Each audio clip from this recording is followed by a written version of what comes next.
আপনার সন্তানকে ঠিক রাখার জন্য তাকে হচ্ছে যে আচরণটা কিভাবে শেখাবেন সেটার একটা সহজ এক্সাম্পল বলি। আপনি চাচ্ছেন আপনার সন্তান আপনাকে সম্মান করুক, বড়দের সাথে ভালো ব্যবহার করুক, তাহলে এই কাজটা আপনাকে করতে হবে। এবং সেক্ষেত্রে আপনি কিভাবে করতে পারেন? আপনার ফ্যামিলিতে আপনার মা বাবা, হাজব্যান্ড ওয়াইফের যে পারস্পরিক মা বাবা থাকে তাদের সাথে সম্মানসূচক আচরণ করুন। ফ্যামিলিতে যারা আছে সবার সাথে আপনি ভালো ব্যবহার করেন, আপনার সন্তান ভালো ব্যবহার শিখবে এবং এই সন্তান যখন বড় হবে সে তখন খারাপ ব্যবহার কারো কাছ থেকে অ্যাকসেপ্টই করবে না। অনেকে আছে না, বলে যে এই ফ্যামিলির এই বাচ্চাটা এত ভালো, কিন্তু দেখা গিয়েছে কোন একটা একটা কি সম্পর্কে জড়াই গেল, যদিও সম্পর্ক জিনিসটাই হারাম। তারপরে ধরেন সে বিয়ে হয়েছে, কিন্তু দেখা যাচ্ছে পরে আবার ওইখান থেকে সেপারেশন, ডিভোর্স। কি কারণে? কারণ আপনি ফ্যামিলিতে বাচ্চাকে যখন ভালোবাসবেন না, ভালোবাসা তো ফাঁকা থাকবে না, তখন সে অন্য জায়গায় খুঁজবে। আর কিছু ধান্দাবাজ ছেলে মেয়ে সব জায়গাতে আছে, ওই আসিয়া অভিনয় করবে। হ্যাঁ, আমার কথা, ভালো ছেলে ভালো মেয়ে এত টাইম কিভাবে সে পাবে যে একজন আরেকজনের পিছনে দৌড়াবে? এটা তো আমার ব্রেইনে কুলায় না। বহু টাইম লস হয় না? সে কেন লস করবে? সে যাবে তার নিজের ক্যারিয়ার তৈরি করবে, নিজের জীবনকে অসাধারণ করবে, তারপরে হচ্ছে যে আল্লাহ যার সাথে যার সম্পর্ক রাখছে ইনশাল্লাহ হয়ে যাবে। তো এই জিনিসটা কিভাবে হবে? আপনি যখন ফ্যামিলি থেকে এই জিনিসটা প্র্যাকটিস করবেন তখন হবে। আপনি মুখে বলতেছেন এই তুমি আমাকে সম্মান করো, মানে আব্বা আম্মাকে, আপনি আপনার আব্বা আম্মাকে সম্মান করে না, ঘন্টু করবে, জীবনে করবে না, প্রশ্নই আসে না।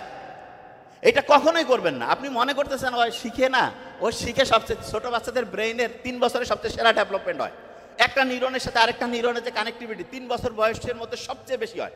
হ্যাঁ, পরবর্তীতে আপনি চেঞ্জ করতে পারেন, পরবর্তীতেও চেঞ্জ করতে পারেন। অনেকে বলে যে ভাই আমি তো ভুল করে ফেলছি, আছে না অনেকে, যে বাচ্চার বয়স এখন তো 8-10 হয়ে গেছে, তাহলে এখন আমি তার ব্রেইনে নতুনভাবে তথ্য দিতে পারবো কিনা। শুনলে অবাক হবেন, যেই মা বাবা সন্তানের মাথার মধ্যে ঠিক তথ্য দিতে পারেন নাই, এখনো ঠিক তথ্য দেওয়ার বুদ্ধি আছে। বিজ্ঞানীরা এখন দেখছে কিরকম। আপনি কি জানেন মাথার মধ্যে 5 রকমের ঢেউ চলে, 5 রকমের। তার মধ্যে সবচেয়ে ভালো 2টা ঢেউ আছে, 2টা। আচ্ছা, ইংরেজির একটা অ্যাপ্রোপ্রিয়েট প্রিপোজিশন আছে না, অ্যাট, বলেন না কেন, কি আছে? অ্যাট। এতে হচ্ছে আলফা ওয়েভ। কি ওয়েভ? আলফা। আর টিতে হচ্ছে থিটা ওয়েভ, থিটা। এই 2টা খেয়াল রাখবেন, আলফা থিটা। এই 2টা খুব ভালো। আপনার বাচ্চাকে যদি আপনি ভালো পড়ার মধ্যে নিতে চান তাহলে আলফা ওয়েভে পড়াবেন। আলফা ওয়েভটা কখন হবে?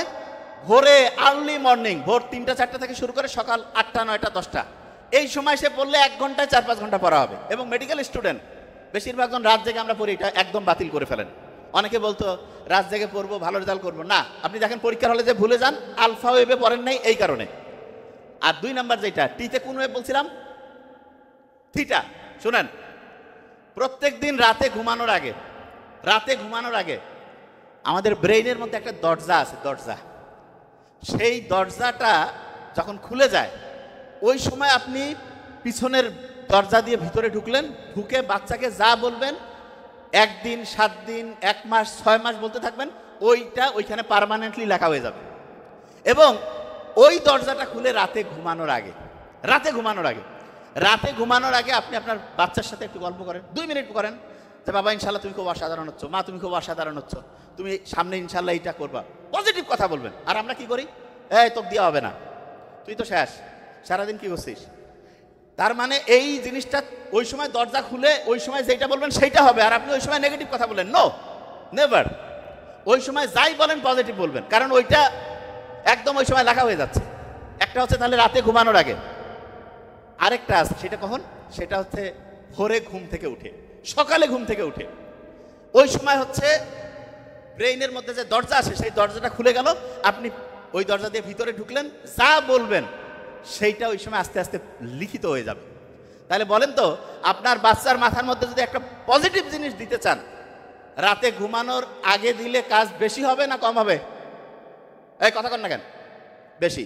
ভোরে ঘুম থেকে উঠে যদি বলেন তাহলে বেশি হবে না কম? আচ্ছা, এবার অনেকের মাথায় একটা প্রশ্ন আসতেছে যে ভাইয়া, আমি না হয় আমার আব্বা আম্মা, মানে আমি এখন মা বাবা হয়েছে, আমার সন্তানকে আমি বলবো, আমার বাপ মা তো নাই, বা আমরা যারা অ্যাডাল্ট হয়েছি আমাদের কথা আমরা নতুন করে লিখতে চাই, এইটা বুদ্ধি আছে কি নাই? শুনেন, খুব ইন্টারেস্টিং জিনিস। আল্লাহ ব্রেন কেমনভাবে বানিয়েছেন, সে যেটা দেখে, যেটা শুনে সেইটাকে সত্যি মনে করে। এখন আপনি অভিনয় করে যদি বলেন যে আমার ব্রেইনের ক্যাপাসিটি অসাধারণ, বলেন তো আমার সাথে, আমার ব্রেইনের ক্যাপাসিটি অসাধারণ, বলেন ব্রেইনের ক্যাপাসিটি অসাধারণ, আমার ব্রেইন প্রতিদিন ভালো হচ্ছে, বলেন প্রতিদিন ভালো হচ্ছে, যেটা পড়তেছি যেটা দরকার সেটা খেয়াল থাকতেছে, বলেন যেটা পড়তেছি যেটা শুনতেছি যেটা দরকারি সেটা খেয়াল থাকতেছে। বিশ্বাস করেন আপনার ব্রেইনের ক্যাপাসিটি বাড়বে। কিন্তু আমরা কি কই, অনেকে শয়তানি করে কয়, এই জন্য ইসলামে যা আছে না, শয়তান মিথ্যা কৌতুক করে বলিও না, বিজ্ঞানীরা এখন দেখতেছে আপনি কৌতুক করে মিথ্যা বলবেন, ব্রেন জানে না তো কৌতুক করতেছে, এটা বিশ্বাস করে। অনেকে বলে না যে কি অবস্থা, কয় ভাই আমার ব্রেন তো ভালো কাজ করে না, এবং অনেকে এটা মজা করে কয়। নো, নেগেটিভ কিছু কখনোই বলবেন না, সব সময় বলবেন যে আলহামদুলিল্লাহ আলহামদুলিল্লাহ আলহামদুলিল্লাহ। মোহাম্মদ সাল্লাল্লাহু আলাইহি ওয়াসাল্লাম কি কোনোদিন কইছে না আজকে ভালো লাগতেছে না, আলহামদুলিল্লাহ। আপনার অনেকের আরেকটা অভ্যাস আছে, কি বলে জানেন, বলে যে না আমার পড়ার প্রিপারেশন ভালো হয়নি। আচ্ছা এরকম আছে না অনেকে, যে প্রিপারেশন ভালো হয়নি অনেকের, কারা কারা পরীক্ষার আগে বলি, বলেন হাত উঁচু করেন তো, প্রিপারেশন ভালো হয়নি। মেডিকেল স্টুডেন্টের বেশিরভাগের এই জিনিসটা। আচ্ছা এখানে স্যারদের জন্য একটা ইনস্ট্রাকশন আছে, প্রফেসর স্যাররা আপনাদের একটা জিনিস বলি, শুনলে অবাক হবেন। স্টুডেন্টের আগে প্রফেসর স্যারদের বলি, স্যারদের একটা জিনিস বলি যে স্যারেরা একটা বড় রকমের গবেষণায় 50টা স্টুডেন্টকে আলাদা করে দেওয়া হয়েছিল, যেগুলো সবচেয়ে সেরা স্টুডেন্ট, প্রিন্সিপাল স্যার দিয়েছিল। এবং 3 মাস পরে পরীক্ষা হইলো, ওই 50 জন স্টুডেন্টের সবচেয়ে সেরা রেজাল্ট হইলো। তখন প্রিন্সিপাল স্যারকে বলছে যে আপনি এইটা অসাধারণ, এই 50 জন স্টুডেন্টকে কীভাবে বাছাই করলেন? প্রিন্সিপাল স্যার বলল যে আপনাদের একটা রহস্য বলি। বলছে কি রহস্য? বলছে আমি আমার একান্ত যে পিএস তাকে ডাকছি, ডেকে বলছি এইখানে স্টুডেন্টদের সবার নাম আছে, তুমি 1 2 3 4 এরকম করে করে 50 জনের নাম উঠাও। 50 জনের নাম উঠিয়েছে। ওঠার পরে বলছি যে প্রত্যেকের নামে 3টা করে চিঠি লেখো। বলছে কীরকম? একটা চিঠি যাবে তার গার্ডিয়ানের কাছে, আরেকটা চিঠি যাবে যেই স্টুডেন্টরা যেই প্রফেসরদের আন্ডারে থাকবে তাদের কাছে, আরেকটা চিঠি ওই স্টুডেন্টের কাছে। কি লেখা আছে চিঠির মধ্যে? লেখা আছে যে আমরা ক্যালকুলেশন করে অ্যাসেসমেন্ট করে দেখেছি সবচেয়ে সেরা 50 স্টুডেন্টের মধ্যে তুমি একজন। আমরা চাই তুমি সামনে অসাধারণ রেজাল্ট করো। বাবা মার কাছে গেছে যে আপনার সন্তান সেরা 50-এর মধ্যে আছে, এত অসাধারণ স্টুডেন্ট আমরা পাই নাই, তার পিছনে আপনি হচ্ছে মনোযোগ দেন। টিচারকে বলছে আপনি সেরা 50 জন স্টুডেন্টকে পড়াচ্ছেন এবং আপনি সবচেয়ে সেরা টিচার থেকে আপনাকে দিয়েছে। টিচার মনে করতেছে আমাকে সবচেয়ে সেরা স্টুডেন্ট দিছে এবং আমি নিজেও সবচেয়ে সেরা টিচার। স্টুডেন্ট মনে করতেছে আমিও অসাধারণ স্টুডেন্ট। আব্বা আম্মা বাড়িতে করছে দৈনিক ডিম খাও, মাছ খাও, দই খাও, কেন? অসাধারণ স্টুডেন্ট আমার বাচ্চা। 1 সপ্তাহ, 1 মাস, 2 মাস, 3 মাস পড়লো, পরীক্ষার রেজাল্ট আসলো, ওই 50 জন সবচেয়ে সেরা রেজাল্ট করে ফেললো। তার মানেটা কি?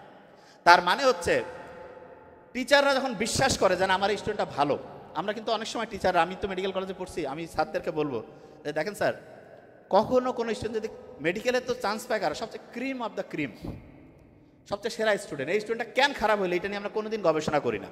তার মধ্যে একটা বড় কারণ যে কোনো একজন টিচার হয়তো বলছে তুই পাবি না, তুই কীভাবে মেডিকেলে পড়ছিস, তোর দ্বারা হবে না। জীবনে কোনো স্টুডেন্টকে কখনোই এরকম নেগেটিভ কথা বলবেন না, এটা খুবই খারাপ। স্টুডেন্ট যেই পরিস্থিতিতেই থাক তাকে বলবেন যে বাবা তোমার সমস্যাটা কি আমাকে বলো, ইনশাল্লাহ আমরা একসাথে সামনে আগায় যাব। জাপানে কেউ যদি ফেল করে তখন তাকে সামনে নিয়ে এসে চতুর্দিকে তার আত্মীয় স্বজন, বন্ধু বান্ধব, টিচাররা তার সম্বন্ধে খালি পজিটিভ কথা বলে, এরকম অসাধারণ করছে, তুমি সামনে এইটা করছো, সামনে এই জিনিসটা তোমার দ্বারা হবে, এবং ওই স্টুডেন্ট তখন কনফিডেন্ট ফিরে পায়, সে সামনে অসাধারণ রেজাল্ট করে। প্রফেসর স্যারদেরকে বলবো যে কোনো স্টুডেন্ট, যেই লেভেলের স্টুডেন্ট হোক, তাকে সবসময় উৎসাহিত করবেন।